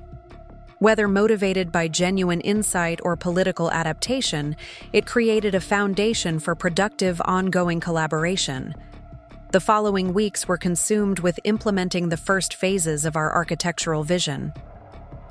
The development team embraced the clear direction after weeks of uncertainty, appreciating the balanced approach that recognized both innovation needs and stability requirements. The knowledge transition framework continued to expand, gradually distributing critical system understanding across the organization rather than concentrating it in individual experts. Ryan maintained his collaborative approach, focusing his energy on the innovation initiatives while respecting the stability constraints we had jointly established. Our weekly coordination meetings evolved from careful diplomatic engagements to more natural professional interactions, occasionally even including moments of shared humor over particularly challenging technical puzzles. By the third month of the new structure, the transformation was becoming visible throughout the organization. Development teams operated with greater confidence, clear about both direction and boundaries. Client communications reflected consistent messaging about our technical roadmap. Most importantly, the knowledge concentration that had created vulnerability during my brief absence was steadily dissolving as expertise spread throughout the organization. The board has noticed the positive changes Jennifer mentioned during one of our regular updates, particularly the reduction in client escalations and the improved velocity of feature delivery despite more rigorous stability requirements. I nodded, acknowledging the observation without claiming undue credit. The balanced structure creates natural tension that improves overall outcomes. Innovation advocates must justify changes in terms of genuine client benefits, while stability, advocates must distinguish between essential constraints and unnecessary resistance to change. Jennifer studied me thoughtfully before asking the question that had likely been on her mind for some time. "And how are you finding the collaboration with Ryan? Is it sustainable?" The question deserved a considered response rather than diplomatic evasion. "It's evolving positively," I answered honestly. Whether driven by genuine professional growth or practical necessity, his approach has become more balanced. He still advocates strongly for innovation, as he should, but with growing awareness of implementation realities and client operational constraints. Jennifer nodded, her expression suggesting this aligned with her own observations. He mentioned in our last one-on-one that the dual structure has been unexpectedly educational. I believe that's significant coming from him. Indeed it was. For someone of Ryan's background and natural confidence to acknowledge learning from a situation he had not chosen represented meaningful evolution. Whether that growth stemmed from genuine insight or merely adaptive intelligence mattered less than its practical impact on company outcomes. The structure works because it institutionalizes balance rather than relying on individual restraint, I noted. That's more sustainable than depending on any particular person's judgment or preferences, including mine. Jennifer's slight smile suggested appreciation for this perspective. That's precisely why the board has recommended implementing similar structures in our European operations. They've asked if you would be willing to consult with the leadership team there on establishing appropriate architectural governance. This request represented significant validation, not just of my individual contribution, but of the structural approach I had advocated. I'd be happy to work with them on that transition, I agreed. It would be valuable to document the implementation learnings from our experience here. As I left Jennifer's office, I reflected on the unexpected journey of the past few months. What had begun as dismissal based on fundamental misunderstanding had evolved into structural transformation that strengthened the entire organization. There was no vindictive satisfaction in this outcome, only the professional fulfillment of building systems, both technical and organizational, that could endure beyond any individual's contribution. Later that afternoon, I encountered Ryan in the kitchen area, both of us seeking coffee during a brief break between meetings. Our interactions in such casual settings had evolved from careful professional courtesy to something closer to normal colleague relations. "I heard you'll be consulting with the European team on their governance structure," he mentioned, selecting a coffee pod for the machine. I nodded, waiting for my own cup to finish brewing. Jennifer mentioned they're considering implementing a similar balanced leadership approach. Ryan was silent for a moment, seemingly considering something carefully before speaking. "The dual structure has been better than I initially expected," he admitted, a significant acknowledgement from someone who had once been so certain of his singular vision. "The tension between priorities produces more robust solutions." "That's the intention," I agreed, keeping my tone conversational rather than triumphant. No single perspective captures all the necessary considerations in complex systems. He nodded slowly, then added with unexpected candor, "I didn't fully appreciate the complexity when I first arrived. The system appeared simpler than it was because it functioned so reliably. This observation, that reliability can mask complexity, rather than signaling simplicity, represented genuine insight rather than mere political accommodation." Whether prompted by external pressure or internal reflection, Ryan was developing a more nuanced understanding of enterprise systems. "That's often true of well-designed architecture," I acknowledged, accepting his implicit acknowledgement without requiring further humbling. "The most elegant solutions hide their complexity beneath seemingly simple interfaces." As we returned to our respective offices, coffee in hand, I reflected on how our professional relationship had evolved through the structural changes rather than despite them. The dual leadership model had created space for Ryan to maintain his innovation focus and executive status while incorporating the stability considerations he had initially dismissed. Similarly, it had enabled me to implement architectural governance without becoming a mere opposition force to modernization. The system was working as designed, maintaining essential tension between complementary priorities without requiring either of us to fundamentally change our natural orientations. Ryan could continue advocating for technological advancement while operating within constraints that protected client operations. I could ensure system integrity while accommodating reasonable evolution rather than resisting all change. Most importantly, the organization had developed structural resilience beyond either of our individual contributions. The knowledge transition framework had distributed critical understanding throughout the development team. The documented architectural governance processes had established principles that would guide decisions regardless of particular personalities. The client relationship continuity planning had created institutional connections rather than merely personal ones. That evening, as I was preparing to leave the office, I received an unexpected email from Robert Coleman at Foster Financial. The subject line was simple: "Thank you." The message itself was brief, but meaningful. "Emily, I wanted to express my personal appreciation for your work in rebuilding our confidence in TechSolutions. The architectural vision you've implemented addresses our concerns while positioning us for future capabilities. Most importantly, the knowledge distribution approach you've implemented ensures we'll never again face the situation we encountered during the failed deployment. Foster Financial values partners who understand that reliability is the foundation of innovation, not its opponent. You've demonstrated that perfectly." I sat with this message for a moment, appreciating its significance beyond the professional compliment. Robert wasn't just acknowledging technical work, but validating a philosophical approach. The belief that stability and innovation can reinforce rather than oppose each other when properly balanced. As I shut down my computer and prepared to leave, Ryan appeared in my office doorway. "Heading out?" I nodded, gathering my things. "Just finishing up some documentation for the European team." He hesitated briefly, then spoke with unexpected directness. "I've been thinking about our initial interaction when I first joined the company." The reference to his dismissal of me was oblique but clear. I made assumptions based on limited understanding. That was professionally unsound. Coming from Ryan, this carefully worded acknowledgement represented significant personal growth.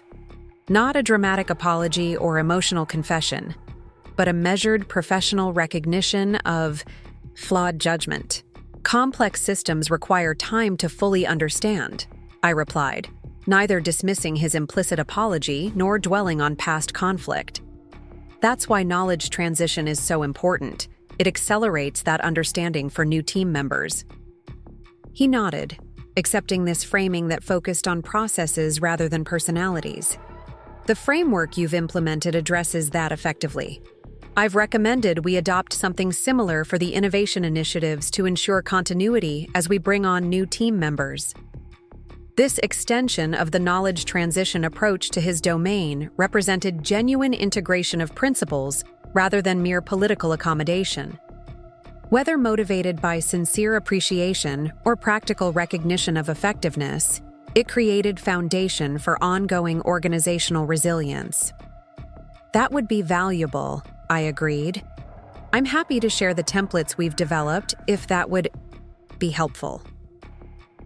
As we walked together toward the elevator, our conversation shifted to upcoming projects and technical challenges, the normal collegial interaction of executives with complementary responsibilities. There was no lingering tension or awkward awareness of past conflict, just the practical focus of professionals engaged in building something worthwhile. The elevator arrived, doors opening to reveal the city skyline through the lobby's glass walls. The late afternoon sun illuminated the urban landscape with golden light, a visual reminder of perspective and possibility. "Have a good evening," Ryan said as we reached the lobby, heading toward the parking garage while I turned toward the transit station. "You too," I replied with simple professional courtesy. As I walked toward the station, I reflected on the journey that had brought me to this point. What had begun as dismissal based on fundamental misunderstanding had evolved into structural transformation that strengthened the entire organization. There was no triumphant victory or vindictive satisfaction, only the quiet professional fulfillment of building systems, both technical and organizational, that would endure. The next day would bring new challenges, technical problems to solve, and organizational dynamics to navigate. But the foundation we had built, balanced leadership, distributed knowledge, documented principles, would support those efforts regardless of individual personalities or preferences. That was the true measure of architectural success, whether in software systems or organizational structures, creating foundations that enable others to build effectively long after the original architects have moved on. And in that enduring impact, not in titles or vindication, lies the deepest professional satisfaction. 6 months into the new leadership structure, TechSolutions had transformed from a company in crisis to an organization frequently cited in industry publications for its innovative approach to technical governance. The balanced leadership model, with separate but equal authority over innovation and stability, had attracted attention from technology executives facing similar challenges in rapidly evolving organizations. A prestigious industry conference invited both Ryan and me to present our dual leadership approach as a case study in sustainable innovation. The invitation represented significant external validation of the model we had implemented, though it also created a subtle challenge. We would need to present a unified narrative about our journey despite its occasionally contentious beginnings. This is an excellent opportunity to position TechSolutions as a thought leader in enterprise architecture governance, Jennifer observed during our weekly leadership meeting. Particularly with potential investors increasingly focused on sustainable growth rather than just technological novelty. Ryan nodded agreement, his expression thoughtful rather than defensive. The balanced approach has produced measurable improvements in both deployment stability and feature velocity. Those metrics will resonate with the conference audience. His willingness to publicly acknowledge the benefits of the structure that had effectively curtailed his initial authority demonstrated continued professional maturation. Whether driven by genuine conviction or strategic career management, it created space for authentic collaboration. We should focus the presentation on organizational outcomes rather than personal perspectives, I suggested, conscious of the potential awkwardness in discussing our early conflicts. The structural approach and resulting improvements matter, more than the specific personalities involved. Ryan seemed relieved by this framing. Agreed. The system design principles apply regardless of who occupies these roles. That's more valuable to the audience than our particular implementation. Details. This perspective, prioritizing transferable principles over personal narrative, represented significant evolution from his early focus on individual vision and leadership. It also gracefully sidestepped the potentially uncomfortable discussion of how the balanced structure had emerged from his initial missteps. The conference was scheduled for the following month in Chicago, giving us limited time to prepare a polished presentation that effectively communicated the nuances of our approach without revealing the organizational crisis that had precipitated it.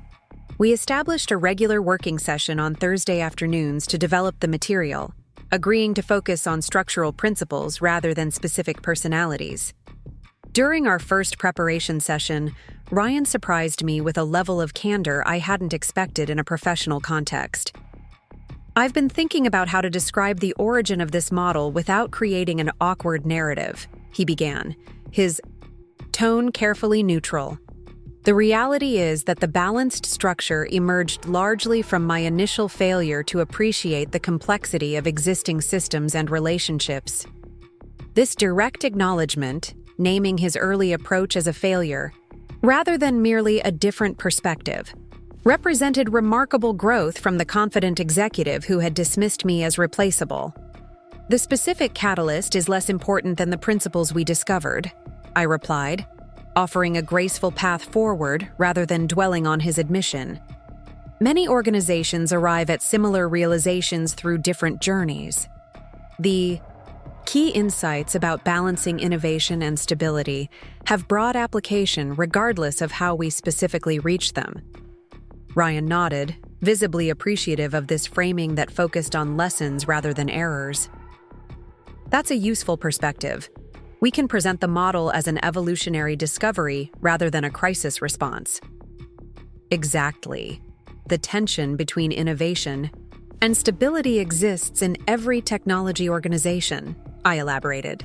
Our contribution is a structural approach to harnessing that tension productively rather than allowing it to create conflict or oscillation between extremes. This reframing, positioning our model as a deliberate evolutionary step rather than a reactive crisis measure, provided a narrative that was both truthful and constructive. It acknowledged the fundamental challenges without requiring personal criticism or uncomfortable revelations about organizational dysfunction. As we continued developing the presentation over the following weeks, I noticed Ryan increasingly embracing this balanced perspective, not merely as a diplomatic narrative, but as a genuine philosophical position. His comments and suggestions reflected growing appreciation for the stability considerations he had initially dismissed as outdated constraints. We should emphasize how the knowledge transition framework actually accelerates innovation by creating a safer environment for experimentation, he observed during one of our sessions. When core systems are well documented and understood by multiple team members, there's less resistance to exploring new approaches. This insight, that stability enables innovation rather than opposing it, represented substantial evolution in his thinking. Whether prompted by genuine reflection or simply pragmatic adaptation to organizational realities, it created foundation for authentic collaboration rather than merely peaceful coexistence. The week before the conference, Jennifer requested a dry run of our presentation for the executive team and several board members. This would be our first formal joint presentation to internal leadership, offering a preview of how effectively we could articulate our complementary roles to an external audience. The presentation room was arranged more formally than our usual meeting spaces, with the executive team and board members seated theater-style facing the projection screen. The atmosphere carried subtle tension, not hostile or suspicious, but attentive in a way that suggested genuine assessment rather than routine obligation. Ryan began the presentation with a brief overview of the balanced leadership model, describing the distinct but complementary roles we occupied. His explanation displayed surprising nuance, acknowledging the essential tension between innovation and stability as a productive force rather than an obstacle to progress. Traditional technology organizations often oscillate between innovation-driven disruption and stability-focused consolidation, he explained, displaying a diagram of these competing priorities. This creates a pendulum effect where neither objective receives consistent attention. Our balanced leadership structure maintains focus on both priorities simultaneously through institutionalized tension rather than individual preference. He then smoothly transitioned to my portion of the presentation, which detailed the knowledge transition framework and architectural governance principles we had implemented. The handoff felt natural and collaborative, with none of the subtle competition that often characterizes joint executive presentations. I outlined the specific mechanisms we had established to ensure knowledge distribution and architectural coherence without impeding innovation. The key insight isn't controlling change, but making change safer through institutional knowledge and clear boundaries. When teams understand system relationships and integration points, they can innovate with confidence rather than caution. As the presentation proceeded, I noticed Jennifer and the board members exchanging approving glances. The narrative we presented wasn't merely a diplomatic gloss over past conflicts, but a genuinely integrated perspective that acknowledged the valid aspects of both our natural orientations while transcending their limitations. During the question and answer session following our presentation, Patricia Winters asked the question that most directly addressed our personal journey. This balanced model clearly works effectively with your specific leadership styles and backgrounds. How transferable do you believe it is to other organizations with different personalities in these roles? The question invited reflection on the personal dimensions of our professional relationship, the unstated history of conflict and resolution that had shaped the current structure. Ryan glanced at me briefly, a silent question about who should address this particularly nuanced query. I nodded slightly, indicating willingness to take the lead on this sensitive topic. The structure works because it institutionalizes necessary tension rather than relying on individual restraint or philosophical alignment, I explained. Different personalities will naturally emphasize different aspects of this balance, but the structural separation of concerns ensures neither perspective can unilaterally dominate decision-making. Ryan nodded agreement, then added his own perspective. The model actually works more effectively when the leaders have distinct natural orientations rather than similar perspectives. The productive tension emerges from genuine difference rather than artificial opposition. This observation, acknowledging our different orientations as a strength rather than an obstacle, demonstrated remarkable evolution from his initial dismissal of stability concerns as merely outdated thinking. Whether driven by genuine insight or strategic adaptation, it created space for authentic collaboration rather than merely diplomatic coexistence. The board's response to our presentation was overwhelmingly positive, with several members specifically commenting on the evident partnership that had developed between us. Jennifer appeared particularly satisfied, her expression conveying both relief and vindication of the structural changes she had supported. "That was exceptionally well received," she commented as the room cleared following the presentation. "Your ability to present a unified perspective while maintaining your distinct domains was precisely what I hoped to see." The conference audience will respond similarly. The Chicago conference exceeded our expectations, with our presentation drawing a standing room-only crowd of technology executives and enterprise architects facing similar challenges in balancing innovation with stability. The questions focused primarily on implementation details rather than philosophical debates, suggesting the fundamental premise of balanced leadership had intuitive appeal to practitioners struggling with these tensions. Most gratifying was the response from several Foster Financial representatives who attended our session, approaching us afterward with evident appreciation. "You've articulated exactly what we value in a technology partner," their enterprise architecture director commented. "The recognition that innovation must be built on a foundation of reliability rather than at its expense.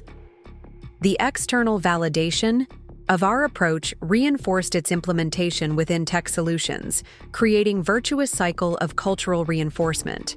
Teams increasingly operated within the balanced framework not because of executive mandate, but because they recognized its practical benefits in their daily work." 3 weeks after the conference, Jennifer called us both to her office for what appeared to be a routine update, but quickly revealed itself as something more significant. "The board has approved our international expansion plan," she announced, her expression conveying the importance of this development. "We'll be establishing operations in Singapore to serve the Asian market, with a technical center in Bangalore to support development." While international expansion had been discussed in strategic planning sessions, the accelerated timeline suggested external factors driving the decision. Ryan asked the question that naturally followed: "What's prompting the accelerated timeline?" "Two factors," Jennifer explained. "First, Foster's positive references have generated significant interest from financial institutions in Singapore and Hong Kong. Second, several potential acquisition targets have emerged that could accelerate our market entry if we move quickly." She paused, studying both of us before continuing. Which brings me to the primary reason for this meeting. The board believes our balanced leadership model should be implemented from the beginning in these new operations, rather than attempting to retrofit it later, as we did here. The implication hung unspoken but clear. One of us would likely be asked to relocate to establish the new technical organization with appropriate governance from its inception. The question was which role would be prioritized for this critical expansion. The initial focus will be establishing stable operations to serve these financial clients, Jennifer continued, answering the unasked question. Innovation will follow, but reliability must come first, given the regulated nature of these markets. She turned to me directly. Emily, the board would like you to lead the technical establishment of our Singapore operations, implementing the architectural governance and knowledge management frameworks you've developed here.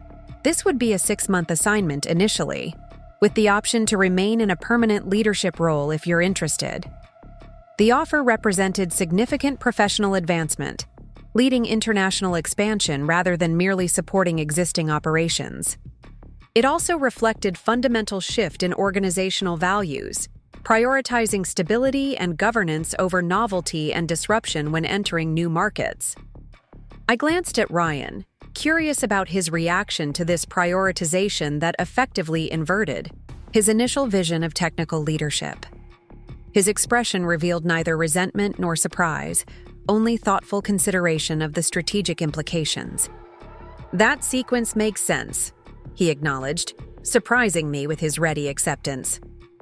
Establishing reliable operations before introducing significant innovation aligns with what we've learned here. The foundational architecture needs to accommodate future evolution without requiring disruptive transformation. This perspective, prioritizing foundational stability as enabler of future innovation rather than its opponent, demonstrated remarkable evolution from his initial dismissal of established systems as merely outdated constraints.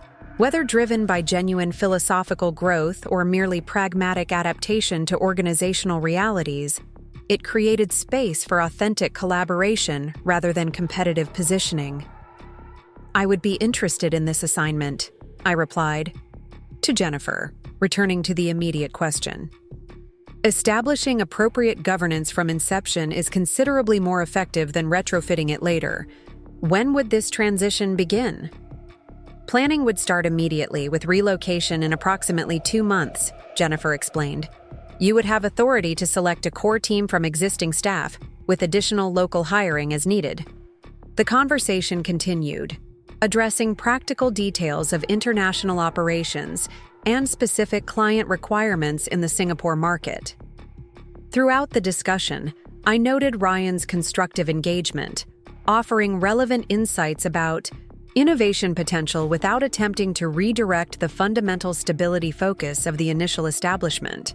As we concluded the meeting and prepared to leave Jennifer's office, Ryan paused briefly.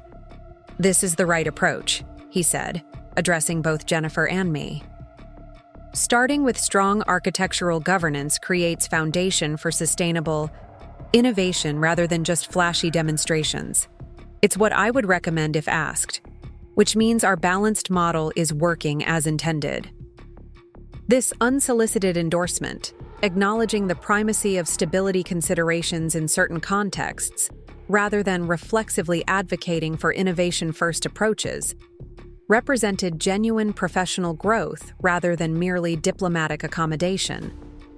It suggested the balanced leadership structure had influenced his thinking beyond simply constraining his authority. In the weeks that followed, preparations for the Singapore expansion consumed significant time alongside our ongoing responsibilities. Ryan demonstrated consistent support rather than competitive positioning, offering relevant insights from his innovation domain without attempting to redirect the stability-focused foundation of the new operation. I've been reviewing the cloud service providers available in Singapore, he mentioned during one of our planning sessions. There are some region-specific considerations that might influence your architectural decisions, particularly regarding data sovereignty requirements. This proactive contribution, anticipating needs rather than merely responding to requests, reflected collaborative mindset rather than territorial positioning. Whether motivated by genuine commitment to shared success or simply recognition of organizational priorities, it facilitated effective planning rather than creating unnecessary friction. The team selection process for the initial Singapore establishment revealed further evolution in our working relationship. Rather than advocating for innovation-focused developers, Ryan recommended several team members with particularly strong documentation habits and system integration experience. They understand both the technical details and the business context behind design decisions, he explained when I noted his unexpected recommendations. That knowledge transfer capability will be critical for establishing operations in a new region with local staff. This prioritization of knowledge transfer capabilities over technical novelty represented significant shift from his initial emphasis on fresh perspectives over institutional knowledge. It suggested genuine internalization of the balanced approach, rather than merely strategic adaptation to organizational expectations. As the Singapore transition plan solidified, I found myself reflecting on the remarkable journey of the past year. What had begun with dismissal based on fundamental misunderstanding had evolved into organizational transformation that extended beyond our immediate team to shape international expansion strategy. There was no vindictive satisfaction in this outcome, only professional appreciation for systems that transcended individual personalities to create sustainable value. 2 weeks before my scheduled departure for Singapore, the executive team organized a transition dinner at an upscale restaurant overlooking the city.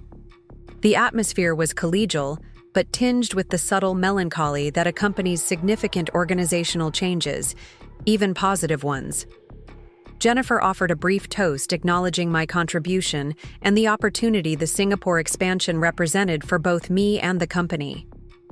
Various team members shared anecdotes and well wishes, creating the warm appreciation typical of such gatherings. What surprised me was Ryan's contribution toward the end of the evening. Rather than offering generic platitudes or professional compliments, he spoke with unexpected directness about our shared journey. When I joined TechSolutions, he began, his tone thoughtful rather than performative. I had clear ideas about technological direction but limited understanding of enterprise continuity requirements. I viewed stability as constraint rather than foundation. The subtle reference to our early conflict was diplomatic but clear to those familiar with the history. His willingness to acknowledge this evolution publicly, rather than maintaining the fiction of consistent vision, demonstrated remarkable professional maturity. The balanced leadership model we've established has produced better outcomes than either of our individual approaches would have achieved alone, he continued. That's the model Emily will establish in Singapore from the beginning, creating framework for sustainable growth rather than cyclical disruption. This public endorsement, framing my Singapore role as extension of shared vision rather than separate initiative, created organizational continuity that transcended individual transitions. Whether motivated by genuine philosophical alignment or simply strategic positioning, it facilitated smooth transition rather than creating disruptive narrative breaks. As the evening concluded and we prepared to leave, Ryan approached me directly during a quiet moment. "I've been thinking about our initial interaction when I first joined the company," he said, his tone personal rather than performative. "I made assumptions based on superficial assessment rather than substantive understanding. That was professionally unsound and personally unfair." This direct acknowledgement, naming both the professional error and personal injustice, went beyond diplomatic accommodation to genuine recognition. It wasn't elaborate apology seeking absolution, but straightforward acknowledgement of reality. "Complex systems reveal their value through reliability rather than novelty," I replied, neither dismissing his acknowledgement nor dwelling unnecessarily on past conflict. That's true of both technical architectures and organizational structures. He nodded, accepting this framing that focused on principles rather than personalities. The Singapore operation will benefit from establishing that understanding from inception rather than discovering it through crisis. That's a better path than the one we took here. This simple statement, acknowledging the crisis origin of our balanced model without defensive qualification, demonstrated remarkable growth from the confident executive who had initially dismissed established systems and relationships as merely outdated constraints. My final week before departure was consumed with transition planning and knowledge transfer, ensuring the domestic organization would maintain momentum during my absence. Ryan consistently supported these efforts, participating actively in transition sessions and reinforcing the importance of continuity planning to the broader organization. On my last day before departure, I completed the final documentation updates and transition meetings by mid-afternoon, leaving a few hours to address any remaining questions before my evening flight to Singapore. As I was reviewing these last details, Ryan appeared in my office doorway. "Do you have a moment?" he asked, his expression suggesting something more substantive than routine business questions. I nodded, setting aside my notes. Of course. He entered and took a seat, his manner thoughtful rather than casual. "I've been reflecting on what I've learned through our balanced leadership model," he began, "particularly about the relationship between innovation and stability." I nodded, waiting for him to continue rather than presuming his direction. "When I arrived, I viewed stability as inherently resistant to progress, a conservative force that impeded necessary evolution," he continued. "I now recognize that's fundamentally incorrect. Stability isn't opposition to change, but foundation for sustainable transformation." This insight, articulating stability as enabler rather than opponent of innovation, represented genuine philosophical growth rather than merely political adaptation. It suggested the balanced structure had influenced his thinking beyond simply constraining his authority. The most effective innovations build upon stable foundations rather than replacing them entirely, I agreed. That's true in both technical architecture and organizational structures. Ryan nodded, then continued with unexpected directness. "I wanted to say this before your departure because it's important to me that you understand my perspective has genuinely evolved, not merely adapted to political realities. The balanced model works because it's fundamentally sound, not because it was imposed by circumstance." This distinction between genuine conviction and strategic adaptation addressed the unspoken question that had lingered throughout our developing professional relationship. His willingness to name it directly, rather than maintaining comfortable ambiguity, demonstrated remarkable personal integrity alongside professional growth. That evolution strengthens the organization beyond either of our individual contributions, I replied, acknowledging his personal growth while maintaining appropriate professional focus. The model will continue developing long after both of us have moved to different roles. This perspective, that systems should transcend individual personalities to create enduring value, reflected the architectural mindset that had guided my approach throughout my career. Whether designing software systems or organizational structures, the measure of success was sustainability beyond the original architects. As we concluded our conversation and prepared for the practical details of my departure, I reflected on the remarkable journey that had brought us to this point. What had begun with dismissal based on fundamental misunderstanding had evolved into organizational transformation, extending beyond our immediate team to shape international strategy. There was no triumphant victory or vindictive satisfaction in this outcome, only the quiet professional fulfillment of building systems, both technical and organizational, that would endure beyond any individual contribution. The balanced leadership structure, knowledge transition framework, and architectural governance principles would continue guiding TechSolutions long after both Ryan and I had moved to different roles or organizations. And in that enduring impact, not in personal vindication or hierarchical positioning, lay the deepest professional satisfaction of the architect's craft.